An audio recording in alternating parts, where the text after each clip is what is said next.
मंगलवार व्रत कथा। बहुत समय पहले की बात है। किसी गांव में एक बुढ़िया रहती थी। वह मंगल देव को अपना इष्ट मानती थी। मंगलवार के दिन वह ना तो घर लिपती थी और ना ही धरती खोदा करती थी। हर मंगलवार को वह मंगल देव का व्रत रखती थी। उसका एक पुत्र था जो मंगलवार के दिन ही पैदा हुआ था, इसलिए वह उसे मांगलिया कहकर पुकारा करती थी।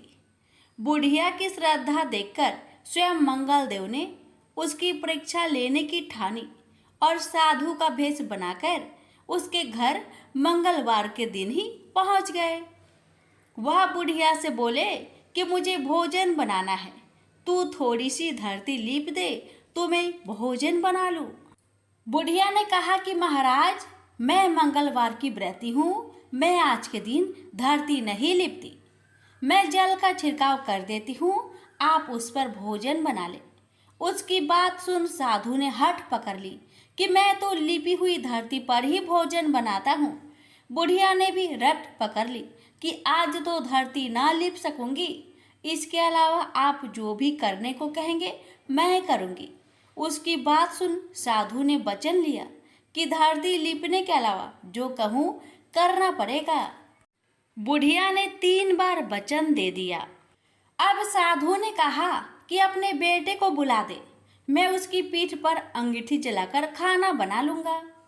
साधु की बात सुनकर बुढ़िया के होश उड़ गए, पर वह मंगल देव को साक्षी मानकर वचन दे चुकी थी। उसने मंगल देव का स्मरण कर अपने बेटे को बुलाकर साधु के पास भेज दिया। साधु ने कहा कि माँ, तू ही अपने बेटे को लेटा और अंगूठी सुलाग दे। बुढ़िया ने मंगल देव का स्मरण करते हुए बेटे को अवधार लिटाकर अंगूठी जला दी और साधु महाराज को बोलकर अपना काम करने लगी। जब साधु महाराज का खाना बन गया तब उन्होंने बुढ़िया को आवाज दी और कहा कि अपने बेटे को बुला दे, वो भी भोग ले लेगा। बुढ़िया ने हैरान होकर कहा कि महाराज, अभी तो आपने उसकी पीठ पर खाना बनाया है, अब वह कहाँ से आएगा? आप कृपया भोजन ग्रहण करें और जहाँ जाना हो जाए, मुझे और दुखी ना करे। साधु ने हठ पकड़ ली कि अपने बेटे को आवाज दे। साधु की बात सुन बुढ़िया ने जैसे ही कहा, मांग लिया, ओ मांग लिया, उसका बेटा दौड़ता हुआ आ गया। बेटे को देखकर बुढ़िया चकित रह गई। तब साधु महाराज ने कहा, माँ, तेरा व्रत सफल हो गया, तेरी अपने इष्ट देव में अटल श्रद्धा है, इसलिए आज के बाद वे हर तरह से तेरी रक्षा करेंगे, तुझे कभी भी कोई कष्ट ना होगा। मंगलवार का व्रत सभी प्रकार के सुख प्राप्त करने, रक्त विकार दूर करने, राज्य सम्मान पाने और पुत्र प्राप्ति के लिए किया जाता है। इस व्रत को रखने से मनुष्य के समस्त पाप नष्ट हो जाते हैं। यह व्रत 21 सप्ताह तक किया जाना चाहिए। व्रत के दौरान गेहूं और गुड़ से बने आहार ही ग्रहण किए जाने चाहिए। भोजन दिन या रात में केवल एक बार ही किया जाना चाहिए। इस व्रत के अंत में हनुमान जी की पूजा करनी चाहिए। पूजा के समय लाल रंग के वस्त्र पहने और हनुमान जी को लाल रंग के फूल ही चढ़ाए। पूजा के बाद मंगलवार व्रत की कथा सुननी चाहिए और अंत में हनुमान जी की आरती करनी चाहिए। इस तरह विधि पूर्वक और पूरी श्रद्धा से व्रत की जाने पर मंगल देव प्रसन्न होते हैं और भक्त पर अपनी कृपा बरसाते हैं। प्रेम से बोलिए सिया रामचंद्र की जय। पवन पुत्र हनुमान की कथा मिलती है कि एक बार सेमरू पर्वत पर सभी संतों की सभा का आयोजन हुआ। केवर्त देश के राज संकुत भी उसी सभा में सभी संतों का आशीर्वाद लेने जा रहे थे। रास्ते में उन्हें देव ऋषि नारद मिले। राजा सुकंद ने उन्हें प्रणाम किया। इस पर श्री नारद जी ने उन्हें आशीर्वाद देकर यात्रा का प्रयोजन पूछा। राजा सुकंद ने उन्हें संत सभा के आयोजन की बात बताई। इस पर नारद मुनि ने कहा, अच्छा है, संतों की सभा में जरूर जाना चाहिए। ऐसा कहकर सुंकत को जाने का आदेश दिया। सुंकत जैसे ही सभा में जाने के लिए प्रस्थान करने लगे, तैसे ही नारद जी ने उन्हें आवाज दी। इसके बाद कहा कि जिस सभा में जा रहे हो उसमें सभी को प्रणाम करना, लेकिन ऋषि विश्वामित्र का अभिवादन बिल्कुल भी मत करना। इस पर सुंकत ने पूछा कि यह तो उचित नहीं है। तब श्री नारद जी ने कहा कि तुम भी राजा हो, वो भी पहले राजा ही थे, अब संत हो गए हैं, मत करना प्रणाम। राजा सुंकत ने किया भी ठीक वैसा ही। सभा के समाप्त होते ही विश्वामित्र जी श्री राम से मिलने पहुंचे। वहां पहुंचकर उन्होंने बताया कि उनका अपमान हुआ, वह इसे भूल भी जाते, लेकिन यह तो संत परंपरा का अपमान है। राम जी ने पूछा, गुरुजी क्या हुआ? तब विश्वामित्र जी ने कहा कि मेरा अपमान हुआ है। राम जी ने पूछा, किसने किया है? तब विश्वामित्र जी ने पूछा कि जानकर करोगे भी क्या? इस पर श्री राम जी ने कहा कि गुरुजी आपके चरणों का सौगंध लेकर प्रतिज्ञा करता हूँ, जो सिर आपके चरणों में नहीं झुका है उसे काट दिया जाएगा। कल सुबह में उसका वध करूंगा। श्री राम की इस सौगंध का जैसे ही राजा सुकंद को पता चला, वह नारद मुनि को ढूंढने लगे। काफी देर तक वह परेशान रहे, लेकिन नारद मुनि उन्हें मिल ही नहीं रहे थे। व्याकुल होकर जब वह रोने लगे, तब नारद जी प्रकट हुए। सुंकत ने हाथ जोड़कर उन्हें सारी बात कह सुनाई, साथ ही प्राण दान की विनती की। इस पर नारद जी ने उन्हें माता अंजनी के शरण में जाने की सलाह दी। ये भी कहा कि अगर उन्होंने तुम्हें बचाने का वचन दे दिया तो तुम जरूर बच जाओगे, लेकिन यह भी कहा कि वह किसी को यह नहीं बताएंगे कि नारद जी ने उन्हें यह सलाह दी है। राजा सुंकत के रोने की आवाज सुनकर माता अंजनी बाहर पहुंची। तब उन्होंने कहा कि माता मुझे बचा ले, अन्यथा विश्वामित्र जी मुझे मार डालेंगे। इस पर माता अंजनी ने सुंकत को उसके प्राण बचाने का वचन दिया। उन्होंने कहा कि तुम शरण में हो, तुम्हें कोई नहीं मार सकता। इसके बाद राजा सुंकत को विश्राम करने के लिए कहा। शाम ढले जब हनुमान जी माता अंजनी के पास पहुंचे तो उन्होंने सारी बात बताई, लेकिन सुकंद को बुलाने से पहले पवन सुत से सौगंध लेने को कहा। तब श्री हनुमान जी ने कहा कि वह श्री राम के चरणों की सौगंध लेते हैं कि वह सुकंद के प्राणों की रक्षा करेंगे। तब माता अंजनी ने राजा को बुलाया। हनुमान जी ने पूछा, कौन तुम्हें मारना चाहता है? तब सुकंद ने बताया कि श्री राम उन्हें मार डालेंगे। इतना सुनते ही माता अंजनी हैरान रह गई। उन्होंने कहा कि तुमने तो विश्वामित्र जी का नाम लिया था। तब राजा ने कहा कि नहीं, वो तो मरवा डालना चाहते हैं, लेकिन मारेंगे तो राम ही। हनुमान जी ने राजा सुकंद को उनकी राजधानी में छोड़ा और श्री राम के दरबार में पहुंचे। वहां पहुंचकर उन्होंने राम जी से पूछा कि वह कहाँ जा रहे हैं। तब मर्यादा पुरुषोत्तम ने बताया कि वह राजा सुकंद का वध करने जा रहे हैं। तब हनुमान जी ने कहा, प्रभु उसे मत मारिए। राम जी ने कहा कि वह तो अपने गुरु की सौगंध ले चुके हैं, अब पीछे नहीं हट सकते। हनुमान जी ने कहा, प्रभु मैंने उसके प्राणों की रक्षा के लिए अपने इष्ट देव यानी कि आपकी सौगंध ली है। तब राम जी कहते हैं, ठीक है, तुम अपना वचन निभाओ, मैं तो उसे मारूंगा। हनुमान जी राजा सुकंद को लेकर पर्वत पर पहुंचे और राम नाम का कीर्तन करने लगे। उधर राम जी राजा सुकंद को मारने के लिए उनकी राजधानी पहुंचे, लेकिन वह नहीं मिले, तो वह उन्हें ढूंढते हुए पर्वत पर पहुंचे। वहां हनुमान राम मंत्र का जप कर रहे थे। राम जी को देखते ही सुकंद डर गए। उन्होंने कहा कि अब तो राम जी उसे मार ही डालेंगे। वह बार बार हनुमान जी से पूछता कि बच जाएंगे हम। तब उन्होंने कहा कि राम मंत्र का जप करते रहो और निश्चिंत रहो, भगवान नाम पर पूरा भरोसा रखो।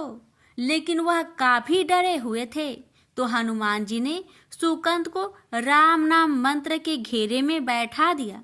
इसके बाद राम नाम जपने लगे। राम जी ने राजा सुकंत को देखकर जब बाण चलाना शुरू किया तो वह राम नाम के मंत्र के आगे विफल हो जाते। राम जी हताश हो गए कि क्या करे। यह दृश्य देखकर श्री लक्ष्मण जी को लगा कि हनुमान जी भगवान राम को परेशान कर रहे हैं, तो उन्होंने स्वयं ही हनुमान जी पर बाण चला दिया। लेकिन यह क्या, उस बाण से पवन सूत के बजाय श्री राम मूर्छित हो गए। यह देखते ही लक्ष्मण जी दौड़ पड़े और देखते ही कि बाण तो हनुमान जी पर चलाया था, लेकिन मूर्छित राम जी कैसे हो गए। तब उन्होंने देखा कि पवन सूत के हृदय में तो श्री राम बसते हैं। राम जी जैसे ही होश में आए, वह हनुमान जी की ओर दौड़ पड़े। उन्होंने देखा कि उनकी छाती से रक्त बह रहा है। वह हनुमान जी का दर्द देख नहीं पा रहे थे। वह बार बार उनकी छाती पर हाथ रखते और आंखें बंद कर लेते। पवन सूत को होश आया तो उन्होंने देखा कि राम जी की आंखें बंद करके हनुमान जी की छाती पर बार बार हाथ रखते हैं, फिर हनुमान जी के सिर पर हाथ फेरते हैं। तब पवन सूत ने सुकंत को पीछे से निकाला और उसे अपनी गोद में बैठा लिया। तभी राम ने फिर से हनुमान जी की माथे पर हाथ फेरा, लेकिन इस बार वहां पवन सूत की जगह राजा सुकंत थे। राम जी मुस्कुराए और हनुमान जी बोल उठे कि नाथ, अब तो आपने इनके सिर पर हाथ रख दिया है। अब तो सब कुछ आपके हाथ में ही है। इसकी मृत्यु भी और जीवन भी आप ही सुकंत की जीवन की रक्षा करे। राम जी ने हनुमान जी से कहा कि जिसे तुम अपनी गोद में बैठा लो, उसके सिर पर तो मुझे हाथ रखना ही पड़ेगा। लेकिन गुरु जी को क्या जवाब देंगे। तभी हनुमान जी को विश्वामित्र जी सामने से आते दिखाई पड़े। उन्होंने राजा सुकंत से कहा कि जाओ, तब प्रणाम नहीं किया तो क्या हुआ, अब कर लो। राजा ने दौड़कर विश्वामित्र जी का अभिवादन किया। वह भी प्रसन्न हो गए और बोले, राम इसे क्षमा कर दो। मैंने इसे क्षमा कर दिया, क्योंकि संत का काम मिटाना नहीं बल्कि सुधारना होता है। यह भी सुधर गया है। उन्होंने सुकंत से पूछा कि संत का सम्मान न करने की सलाह तुम्हें किस कुसंग में मिली। राजा सुकंत विश्वामित्र जी से कुछ कहते कि इससे पहले नारद मुनि प्रकट हो गए। उन्होंने सारी घटना कह सुनाई। तब विश्वामित्र जी ने पूछा कि नारद, तुमने ऐसी सलाह क्यों दी। तब नारद जी ने कहा, अक्सर ही लोग मुझसे पूछते थे कि राम बरे या राम का नाम बरा, तो मैंने सोचा कि क्यों न कोई लीला हो जाए कि लोग अपने आप ही समझ ले कि भगवान से अधिक भगवान के नाम की ही महिमा है। प्रेम से बोलिए जय श्री राम। सीता मैया की जय। पवन पुत्र हनुमान की जय। हनुमान जी और उनके पुत्र मकरध्वज की कथा। पवन पुत्र हनुमान बाल ब्रह्मचारी थे, लेकिन मकरध्वज को उनका पुत्र कहा जाता है। यह कथा उसी मकरध्वज की है। वाल्मीकि रामायण के अनुसार लंका जलाते समय आग की तापिश के कारण हनुमान जी को बहुत पसीना आ रहा था। इसलिए लंका दहन के बाद जब उन्होंने अपनी पूंछ में लगी आग को बुझाने के लिए समुद्र में छलांग लगाई, तो उनके शरीर से पसीने की एक बड़ी सी बूंद समुद्र में गिर पड़ी। उस समय एक बड़ी मछली ने भोजन समझ वह बूंद निगल ली। उसके उदर में जाकर वह बूंद एक शरीर में बदल गई। एक दिन पाताल के असुर राज अहिरावण के सेवकों ने उस मछली को पकड़ लिया। जब वे उसका पेट चीर रहे थे तो उसमें से बानर की आकृति का एक मनुष्य निकला। वे उसे अहिरावण के पास ले गए। अहिरावण ने उसे पातालपुरी का रक्षक नियुक्त कर दिया। यही बानर हनुमान पुत्र मकरध्वज के नाम से प्रसिद्ध हुआ। तब राम और रावण में युद्ध हो रहा था। तब रावण की आज्ञा अनुसार अहिरावण राम लक्ष्मण का अपहरण कर उन्हें पातालपुरी ले गया। उनके अपहरण से बानर सेना भयभीत व शोकाकुल हो गई। लेकिन विभीषण ने यह भेद हनुमान के समक्ष प्रकट कर दिया। तब राम लक्ष्मण की सहायता के लिए हनुमान जी पातालपुरी पहुंचे। तब उन्होंने पाताल के द्वार पर एक बानर को देखा तो वे आश्चर्यचकित हो गए। उन्होंने मकरध्वज से उसका परिचय पूछा। मकरध्वज अपना परिचय देते हुए बोला, मैं हनुमान पुत्र मकरध्वज हूँ और पातालपुरी का द्वारपालक हूँ। मकरध्वज की बात सुनकर हनुमान क्रोधित होकर बोले, यह तुम क्या कह रहे हो दुष्ट? मैं बाल ब्रह्मचारी हूँ, फिर भला तुम मेरे पुत्र कैसे हो सकते हो? हनुमान का परिचय पाते ही मकरध्वज उनके चरणों में गिर गया और उन्हें प्रणाम कर अपनी उत्पत्ति की कथा सुनाई। हनुमान जी ने भी मान लिया कि वह उनका ही पुत्र है, लेकिन यह कहकर कि वे अभी अपने श्री राम और लक्ष्मण को लेने आए हैं। जैसे ही द्वार की ओर बढ़े वैसे ही मकरध्वज उनका मार्ग रोकते हुए बोला, पिताश्री, यह सत्य है कि मैं आपका पुत्र हूँ, लेकिन अभी मैं अपने स्वामी की सेवा में हूँ, इसलिए आप अंदर नहीं जा सकते। हनुमान ने मकरध्वज को अनेक प्रकार से समझाने का प्रयास किया, किंतु वह द्वार से नहीं हटा। तब दोनों में घोर युद्ध शुरू हो गया। देखते ही देखते हनुमान जी उसे अपनी पूंछ में बांधकर पाताल में प्रवेश कर गए।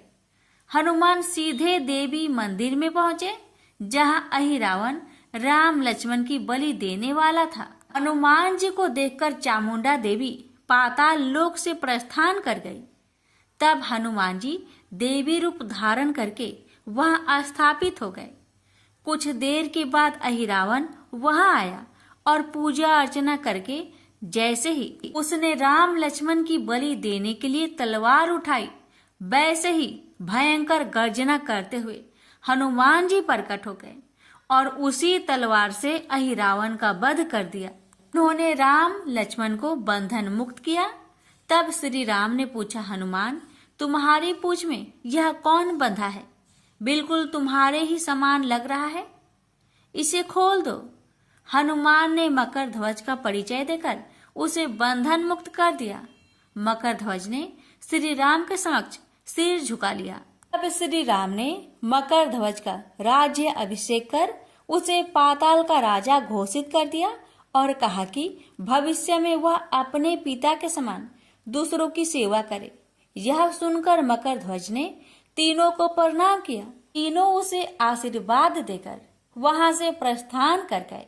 इस प्रकार मकरध्वज हनुमान का पुत्र कहलाए। तो प्रेम से बोलिए, पवन पुत्र हनुमान की जय। अब श्रवण करेंगे राम नाम की महिमा की बड़ी ही सुंदर कथा। लंकापति रावण के वध के बाद जब अयोध्यापति प्रभु श्री राम की कीर्ति दूर दूर तक फैल रही थी और वह मर्यादा पुरुषोत्तम कहलाने लगे, तब एक दिन महादेव शिव की इच्छा भी मर्यादा पुरुषोत्तम श्री राम से मिलने की हुई। पार्वती को संग लेकर महादेव कैलाश पर्वत उतरकर अयोध्या नगरी के रास्ते चल पड़े। भगवान शिव और माँ पार्वती को अयोध्या आया देखकर राम जी बहुत खुश हुए। माता जानकी ने उनका उचित आदर सत्कार किया और स्वयं भोजन बनाने के लिए रसोई में चली गई। इस बीच भगवान शिव ने श्री राम जी से पूछा, आपके सेवक हनुमान जी दिखाई नहीं पड़ रहे हैं? श्री राम बोले, वे बगीचे में हैं। शिव जी ने श्री राम जी से बगीचे में जाने की अनुमति मांगी और पार्वती जी का हाथ थामकर बगीचे में आ गए। बगीचे की खूबसूरती देखकर उनका मन मोहित हो गया।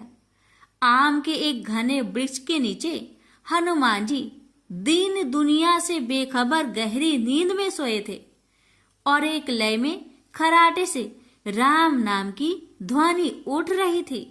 चकित होकर शिवजी और माता पार्वती एक दूसरे की ओर देखने लगे। माता पार्वती मुस्कुरा उठी और वृक्ष की डालियों की ओर इशारा किया। राम नाम सुनकर पेड़ की डालियां भी झूमने लगी थी और इनके बीच से भी राम नाम उच्चारित हो रहा था। शिवजी इस राम नाम की धुन में मस्त मगन होकर खुद भी राम राम कहकर नाचने लगे। माता पार्वती जी ने भी अपने पति का अनुसरण किया और अपने कोमल पैर थिरकाने लगी। शिवजी और पार्वती जी के नृत्य से ऐसी झनकार उठी कि स्वर्ग लोक के देवतागण भी आकर्षित होकर बगीचे में आ गए और राम नाम की धुन में सभी मस्त हो गए। माता जानकी भोजन तैयार करके प्रतीक्षारत थी, परंतु संध्या घिरने तक भी अतिथि नहीं पधारे। तब अपने देवर लक्ष्मण जी को बगीचे में भेजा। लक्ष्मण जी तो स्वयं को श्री राम का सेवक ही मानते थे। अब बगीचे में आकर जब उन्होंने धरती पर स्वर्ग का नजारा देखा तो खुद भी राम नाम की धुन में झूम उठे। महल में माता जानकी परेशान हो रही थी कि अभी तक भोजन ग्रहण करने कोई भी क्यों नहीं आया। उन्होंने श्री राम जी से कहा, भोजन ठंडा हो रहा है, चलिए हम ही जाकर बगीचे में से सभी को ले आए। जब राम जी बगीचे में गए तो वहां राम नाम की धुन मची हुई थी। हनुमान जी गहरी नींद में सोए हुए थे और उनके खराटों से अभी तक राम नाम निकल रहा था। श्री राम भाव विहल हो उठे। राम जी ने हनुमान जी को नींद से जगाया और प्रेम से उनकी तरफ निहारने लगे। हनुमान जी प्रभु को आया देख शीघ्रता से उठ खड़े हुए। नित्य की सभा भंग हो गई। शिव जी खुले कंठ से हनुमान जी की राम भक्ति की सराहना करने लगे। हनुमान जी सकुचाए लेकिन मन ही मन खुश हो रहे थे। श्री सिया राम ने भोजन करने का आग्रह भगवान शिव जी से किया। तभी लोग महल में भोजन करने के लिए चल पड़े। माता जानकी भोजन परोसने लगी। हनुमान जी को भी श्री राम जी ने पंक्ति में बैठने का आदेश दिया। हनुमान जी बैठ तो गए, परंतु आदत ऐसी थी कि राम जी के भोजन करने के उपरांत ही सभी लोग भोजन करते थे। आज श्री राम के आदेश से पहले भोजन करना पड़ रहा था। माता जानकी हनुमान जी को भोजन परोसती जा रही थी, पर हनुमान जी का पेट ही नहीं भर रहा था। सीता जी कुछ समय तक तो उन्हें भोजन परोसती रही, फिर समझ गई इस तरह से हनुमान जी का पेट नहीं भरेगा। उन्होंने तुलसी के एक पत्ते पर राम नाम लिखा और भोजन के साथ हनुमान जी को परोस दिया। तुलसी पत्र खाते ही हनुमान जी को संतुष्टि मिली और वह भोजन खाकर उठ खड़े हुए। भगवान शिव शंकर ने प्रसन्न होकर हनुमान जी को आशीर्वाद दिया कि आपकी राम भक्ति युगों युगों तक याद की जाएगी और आप संकट मोचन कहलाएंगे। प्रेम से बोलिए सिया रामचंद्र की जय। हर हर महादेव। माता पार्वती की जय। हनुमान जी की जय। व्यास जी ने कहा, एक बार नैमिषारण्य तीर्थ में 80,000 मुनि एकत्र होकर पुराणों के ज्ञाता श्री सूत जी से पूछने लगे, हे महामुने, आपने हमें अनेक पुराणों की कथाएं सुनाई हैं। आप कृपा करके हमें ऐसा व्रत और कथा बताइए जिसके करने से संतान की प्राप्ति हो तथा मनुष्य को रोग शोक अग्नि सर्व दुख आदि का भय दूर हो, क्योंकि कलयुग में सभी जीवों की आयु बहुत कम है। फिर इस पर उन्हें रोग चिंता के कष्ट लगे रहेंगे, तो फिर वह श्री हरि के चरणों में अपना ध्यान कैसे लगा सकेंगे। श्री सूत जी बोले, हे मुनियों, आपने लोक कल्याण के लिए बहुत ही उत्तम बात पूछी है। एक बार युधिष्ठिर ने भगवान श्री कृष्ण से लोक कल्याण के लिए यही प्रश्न किया था। भगवान श्री कृष्ण और युधिष्ठिर का संवाद तुम्हारे सामने कहता हूँ, ध्यान देकर सुनो। एक समय पांडवों की सभा में श्री कृष्ण जी बैठे हुए थे। तब युधिष्ठिर ने भगवान श्री कृष्ण से प्रश्न किया, हे प्रभु, नंद नंदन, गोविंद, आपने मेरे लिए अनेकों कथाएं सुनाई हैं। आज आप कृपा करके ऐसा व्रत या कथा सुनाइए जिसके करने से मनुष्य को रोग चिंता का भय समाप्त हो और उसको पुत्र की प्राप्ति हो। हे प्रभु, बिना पुत्र के जीवन व्यर्थ है। पुत्र के बिना मनुष्य नरकगामी होता है। पुत्र के बिना मनुष्य पितृ ऋण से छुटकारा नहीं पा सकता और ना ही उसका पुण्यक नामक नरक से उद्धार हो सकता है। अतः पुत्रदायक व्रत बतलाइए। श्री कृष्ण भगवान बोले, हे राजन, मैं एक प्राचीन इतिहास सुनाता हूँ, आप उसे ध्यान पूर्वक सुनो। कुंडलपुर नामक एक नगर था। उसमें नंदा नामक एक ब्राह्मण रहता था। भगवान की कृपा से उसके पास सब कुछ था, फिर भी वह दुखी था। उसका कारण यह था कि ब्राह्मण की स्त्री सुनंदा की कोई संतान न थे। सुनंदा पतिव्रता थी, भक्तिपूर्वक श्री हनुमान जी की आराधना करती थी। मंगलवार के दिन व्रत करके अंत में भोजन बनाकर हनुमान जी का भोग लगाने के बाद स्वयं भोजन करती थी। एक बार मंगलवार के दिन ब्राह्मणी गृह कार्य की अधिकता के कारण हनुमान जी को भोग ना लगा सके, तो इस पर उसे बहुत दुख हुआ। उसने कुछ भी नहीं खाया और अपने मन में प्रण किया कि अब तो अगले मंगलवार को ही हनुमान जी का भोग लगाकर अन्न जल ग्रहण करूंगी। ब्राह्मणी सुनंदा प्रतिदिन भोजन बनाती, श्रद्धापूर्वक पति को खिलाती, परंतु स्वयं भोजन नहीं करती और मन ही मन श्री हनुमान जी की आराधना करती।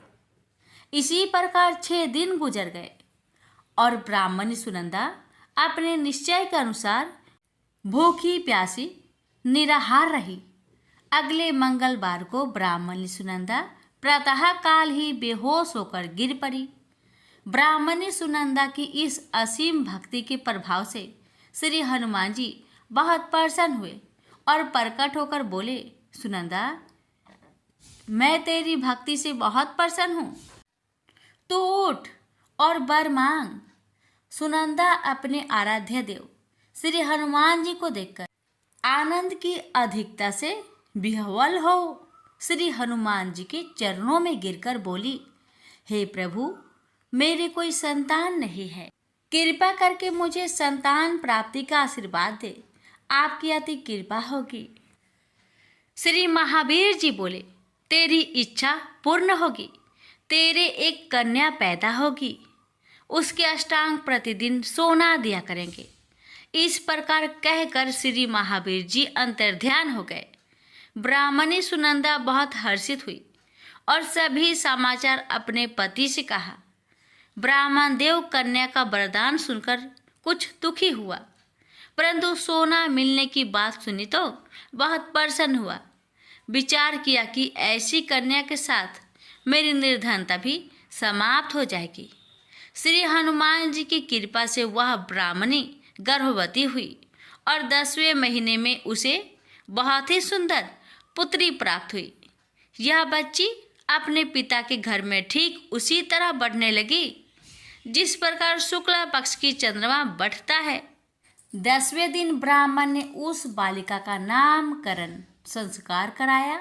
उसके कुल पुरोहित ने उस बालिका का नाम रत्नावली रखा, क्योंकि यह कन्या सोना प्रदान किया करती थी। इस कन्या ने पूर्व जन्म में बड़े ही विधान से मंगल देव का व्रत किया था। रत्नावली का अष्टांग बहुत सा सोना देता था। उस सोने से नंदा ब्राह्मण बहुत ही धनवान हो गया।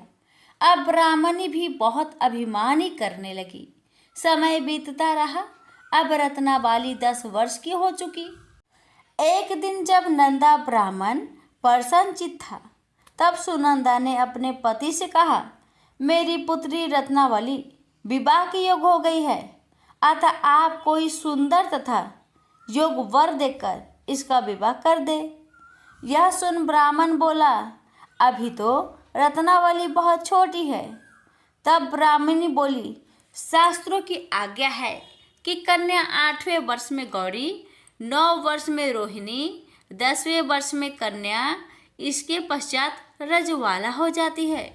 गौरी के दान से पाताल लोक की प्राप्ति होती है। रोहिणी के दान से वैकुंठ लोक की प्राप्ति होती है। कन्या के दान से इंद्रलोक में सुखों की प्राप्ति होती है। अगर हे पतिदेव रजवाला का दान किया जाता है तो घोर नरक की प्राप्ति होती है। इस पर ब्राह्मण बोला, अभी तो रत्नावली मात्र 10 ही वर्ष की है और मैंने तो 16-16 साल की कन्याओं का विवाह कराए हैं, अभी जल्दी क्या है। तब ब्राह्मणी सुनंदा बोली, आपको तो लोभ अधिक हो गया है। शास्त्रों में कहा गया है कि माता पिता और बड़ा भाई रजवाला कन्या को देखते हैं तो वह अवश्य नरकगामी होते हैं। तब ब्राह्मण बोला, अच्छी बात है, कल मैं अवश्य ही योग वर की तलाश में अपना दूत भेजूंगा।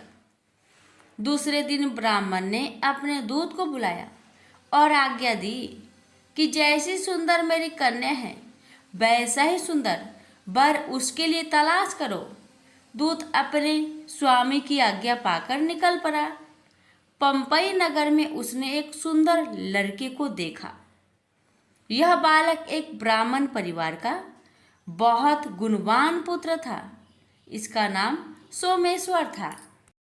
दूत ने इस सुंदर व गुणवान ब्राह्मण पुत्र के बारे में अपने स्वामी को पूर्ण विवरण दिया। ब्राह्मण नंदा को भी सोमेश्वर अच्छा लगा और फिर शुभ मुहूर्त में विधि पूर्वक कन्यादान करके ब्राह्मण ब्राह्मणी संतुष्ट हुए। परंतु ब्राह्मण के मन तो लोभ समाया हुआ था। उसने कन्यादान तो कर दिया था, पर वह बहुत खिन्न भी था। उसने विचार किया कि रत्नावली तो अब चली जाएगी और मुझे इससे जो सोना मिलता था वह अब मिलेगा नहीं। मेरे पास जो धन था कुछ तो इसके विवाह में खर्च हो गया और जो शेष बचा है वह भी कुछ दिनों के पश्चात समाप्त हो जाएगा। मैंने तो इसका विवाह करके बहुत बड़ी भूल कर दी है। अब कोई ऐसा उपाय हो कि रत्नावली मेरे घर में ही बनी रहे, अपनी ससुराल ना जावे। लोभ रूपी राक्षस ब्राह्मण के मस्तिष्क पर छाता जा रहा था। रात भर अपनी सैया पर बेचैनी से करवटें बदलते बदलते उसने एक बहुत ही क्रूर निर्णय लिया। उसने विचार किया कि जब रत्नावली को लेकर उसका पति सोमेश्वर अपने घर के लिए जाएगा तो वह मार्ग में छिपकर सोमेश्वर का वध कर देगा और अपनी लड़की को अपने घर ले आएगा, जिससे नियमित रूप से उसे सोना भी मिलता रहेगा और समाज का कोई मनुष्य उसे दोष भी नहीं दे सकेगा। प्रातःकाल हुआ तो नंदा और सुनंदा ने अपने जामाई तथा लड़की को बहुत सारा धन देकर विदा किया। सोमेश्वर अपनी पत्नी रत्नावली को लेकर ससुराल से अपने घर की तरफ चल दिया। ब्राह्मण नंदा महालोभ के वशीभूत हो अपने मति खो चुका था। पाप पुण्य को उसे विचार न रहा था। अपने भयानक व क्रूर निर्णय को कार्य रूप देने के लिए उसने अपने दूत को मार्ग में अपने जामाई का वध करने के लिए भेज दिया था, ताकि रत्नावली से प्राप्त होने वाला सोना उसे हमेशा मिलता रहे और वो कभी निर्धन ना हो। ब्राह्मण के दूत ने अपने स्वामी की आज्ञा का पालन करते हुए उसके जमाई सोमेश्वर का मार्ग में ही वध कर दिया। समाचार प्राप्त कर ब्राह्मण नंदा मार्ग में पहुंचा और रुदन करते अपनी पुत्री रत्नावली से बोला, हे पुत्री, मार्ग में लुटेरों ने तेरे पति का वध कर दिया है। भगवान की इच्छा के आगे किसी का कोई बस नहीं चलता है। अब तू घर चल, वहां पर ही रहकर शेष जीवन व्यतीत करना। जो भाग्य में लिखा है वही होगा। अपने पति की अकाल मृत्यु से रत्नावली बहुत दुखी हुई। करुण क्रंदन व रुदन करते हुए अपने पिता से बोली, हे पिताजी, इस संसार में जिस स्त्री का पति नहीं है उसका जीना व्यर्थ है।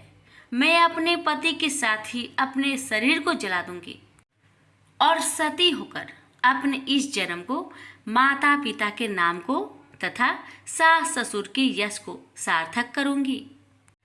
ब्राह्मण नंदा अपनी पुत्री रत्नावली के वचनों को सुनकर बहुत दुखी हुआ। विचार करने लगा, मैंने व्यर्थ ही जमाई वध का पाप अपने सिर लिया। रत्नावली तो उसके पीछे अपने प्राण तक देने को तैयार हो। मेरा तो दोनों तरफ से मरण हो गया। धन तो अब मिलेगा नहीं। जमाई वध के पाप के फलस्वरूप यम यातना भी भुगतनी पड़ेगी। यह सोचकर वह बहुत खिन्न हुआ। सोमेश्वर की चिता बनाई गई।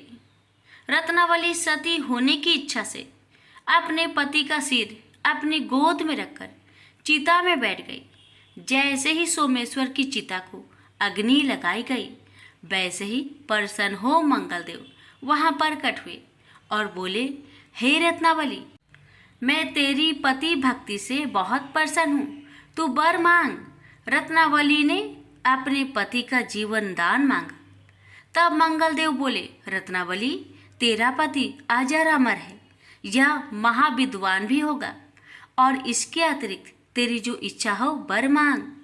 तब रत्नावली बोली, हे ग्रहों के स्वामी, यदि आप मुझ पर प्रसन्न हैं तो मुझे यह वरदान दीजिए कि जो भी मनुष्य मंगलवार के दिन प्रातः काल लाल पुष्प लाल चंदन से पूजा करके आपका स्मरण करे, उसको रोग व्याधि ना हो, सज्जनों का कभी वियोग ना हो, सर्प अग्नि तथा शत्रुओं का भय ना रहे। जो स्त्री मंगलवार का व्रत करे वह कभी विधवा ना हो। मंगलदेव तथास्तु कहकर अंतर्ध्यान हो गए। सोमेश्वर मंगलदेव की कृपा से जीवित हो उठा। रत्नावली अपने पति को पुनः प्राप्त कर बहुत प्रसन्न हुई और मंगलदेव का व्रत प्रत्येक मंगलवार को करके व्रतराज और मंगलदेव की कृपा से इस लोक में सुख ऐश्वर्य को भोगते हुए अंत में अपने पति के साथ स्वर्गलोक को गई। प्रेम से बोली, मंगल देव की जय। मंगलवार आरती। आरती की जय हनुमान लाला की, दुष्ट दलन रघुनाथ कला की। जाके बलि से गिरिवर कापे, रोग दोष जाके निकट न झाके। अंजनी पुत्र महाबलदाई,